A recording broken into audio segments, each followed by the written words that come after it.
La laitière et le pot au lait. Fable numéro 10 du livre 7e des fables de Jean de La Fontaine. Un enregistrement de Jean Lambert pour LibriVox.org. La laitière et le pot au lait. Perrette, sur sa tête ayant un pot au lait, bien posé sur un coussinet, prétendait arriver sans encombre à la ville.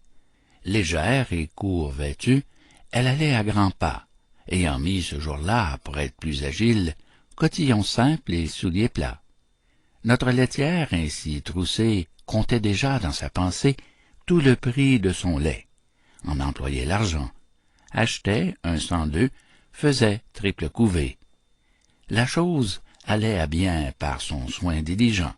« Il m'est, disait-elle, facile d'élever des poulets autour de ma maison.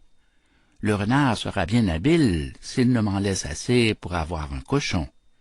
Le porc, en s'engraisser, coûtera peu de son. Il était, quand je l'eus, de grosseur raisonnable.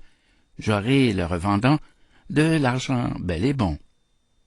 Et qui m'empêchera de mettre en notre étable, vu le prix dont il est, une vache et son veau, que je verrai sauter au milieu du troupeau. » Perrette, là-dessus, saute aussi, transportée. Le lait tombe, adieu veau, vache, cochon couvé. La dame de ses biens, quittant d'un œil mari sa fortune ainsi répandue, va s'excuser à son mari, en grand danger d'être battue. Le récit en farce en fut fait. On l'appela le pot au lait. Quel esprit ne bat à la campagne? Qui ne fait château en Espagne? Picrocole, Pyrrhus, la laitière, enfin tous, autant les sages que les fous. Chacun songe en veillant. Il n'est rien de plus doux. Une flatteuse erreur emporte alors nos âmes. Tout le bien du monde est à nous, tous les honneurs, toutes les femmes. Quand je suis seul, je fais au plus brave un défi. Je m'écarte, je vais détrôner le Sophie. On met les rois, mon peuple m'aime. Les diadèmes vont sur ma tête pleuvant. Quelque accident fait-il que je rentre en moi-même? Je suis Gros-Jean comme devant.